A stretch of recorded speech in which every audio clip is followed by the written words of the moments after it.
Hey, how's it going, everybody? Today I'm going to be taking a look at my Crf150R engine here.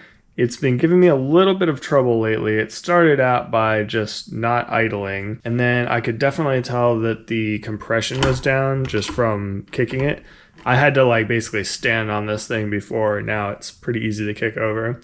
But the final nail in the coffin was taking this to Horse Thief Mile, and around 5th gear wide open, it would want to just cut. Like the bike just wanted to die.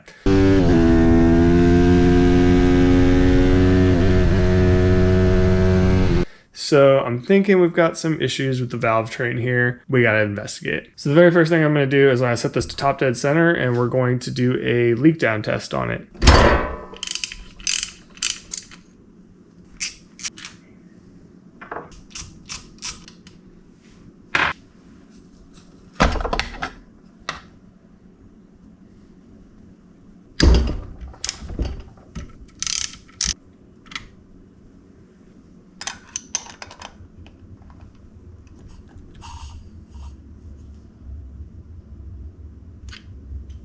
All right, so I've got the timing marks lined up here and on the crank side. Let's go ahead and give her a good old leak down test.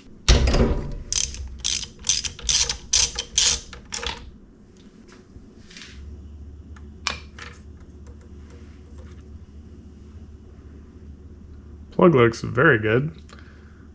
Nice toasted marshmallow color there.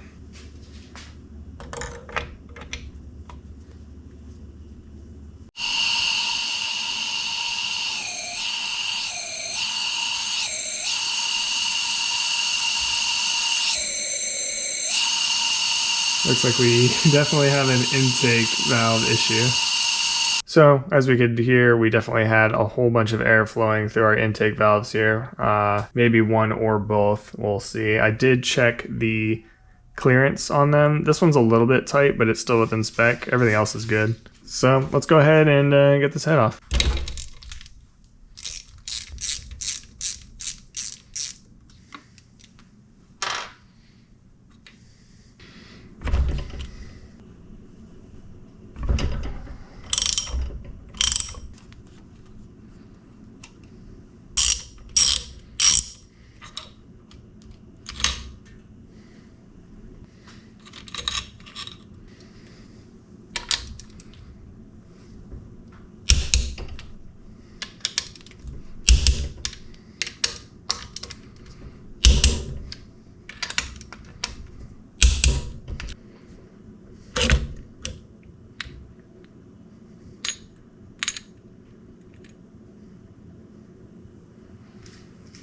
Let's get these shims out of the way.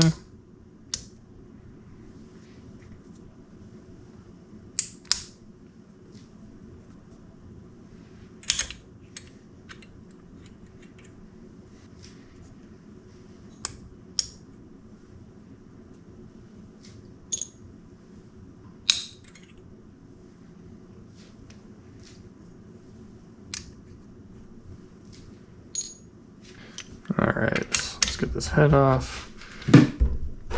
Oh, yep, that's gonna move. Dang it. All right, let's push this up against the wall.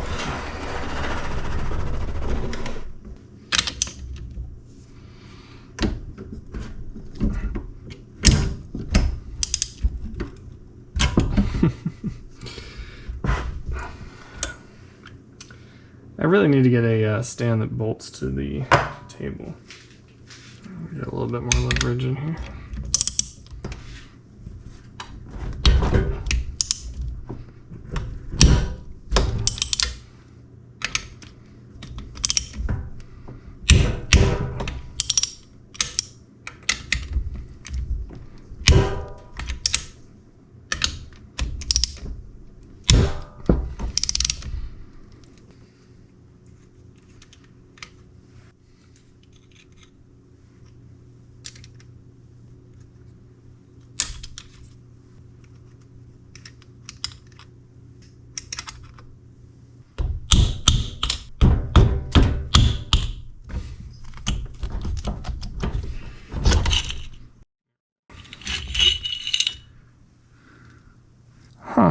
do those look like valves smacking the piston? So visibly these don't look too bad, but I can see some what looks like broken seat on the intakes. All right, I popped the spark plug back in. I'm just gonna fill this with water. See what we see here.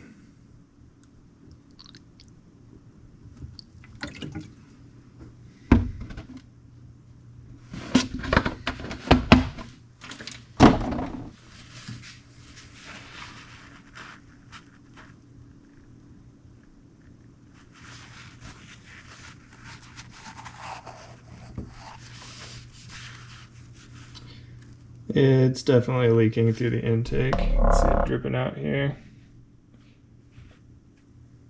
I'm gonna flip it around and see what it looks like from the exhaust, but looks like I beat up the intake seats.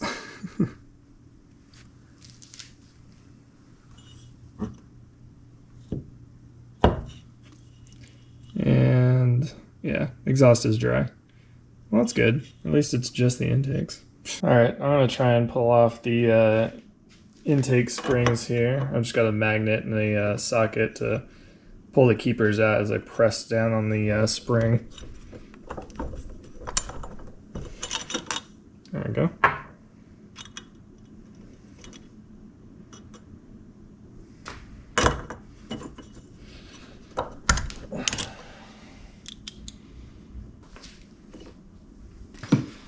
And let's see these valves.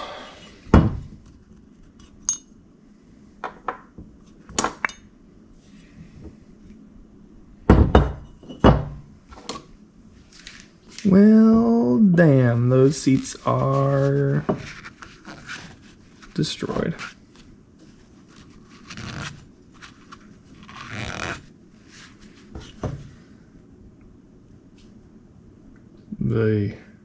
That's pretty bad.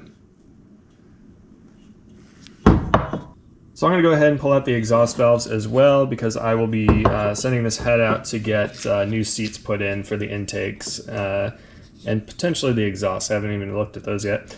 But I want to say a huge thank you to Todd Wentz and Burnin from 73 Moto Parts. Both of them have been invaluable in information on how to best go about kind of saving the head or, finding a replacement, parts that have been working for them or whatnot. So I generally just send the head out and it comes back, because I never do my own head work. I mean, I'm not doing it again. I'm having the seats put in, but very informative. And I actually have really enjoyed kind of learning more about the issues that the 150s have, as well as like the weak points here and potential workarounds and the cause. And I'd like to thank my teammate Jeff for pointing out that I have been absolutely abusing the 150, and to my ears I never heard it, but when he pointed out what my RPM was on the front straight versus when I'm doing 3 downshifts into a corner, I can definitely tell that I was slamming these valves. But that's enough waffling. Let's get these out, have this shipped out, and hopefully we can have a nice refreshed head in time for the next race.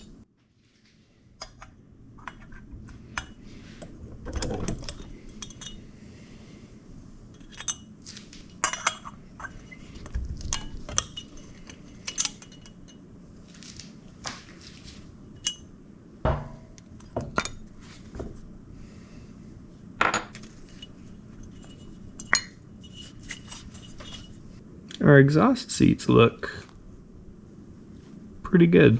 No chipping. Okay, with the head all stripped down, I'm going to pull off the cylinder here and make sure that's in decent condition, since I'm going to do a piston while I'm in here. Also, about 40 hours on this bike, so we're right around time. Come on, Jane. Okay, there we go. Guide looks to be in good condition. Same with this one. A little bit of wear on the skirt, both sides. Any play in the crank? Nope, no up and down play, which is good.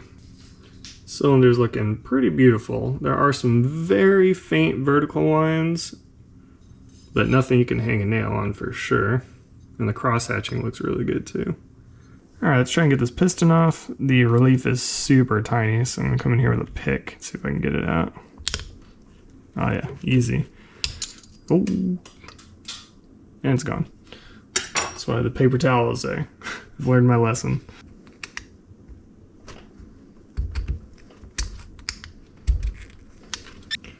This is not going back in. It's the only reason I'm grabbing it like so. There we go.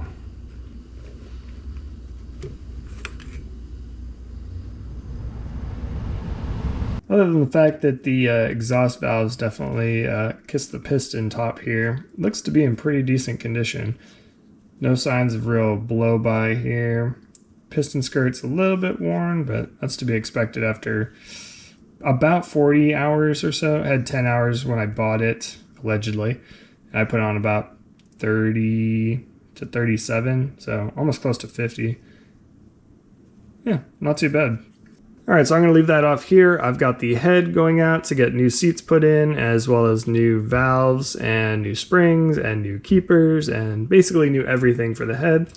I've also got a piston kit coming, so we'll refresh the whole top end here and get this thing slapped back together. Thanks for hanging out with me in the garage. I'll see you on the next one.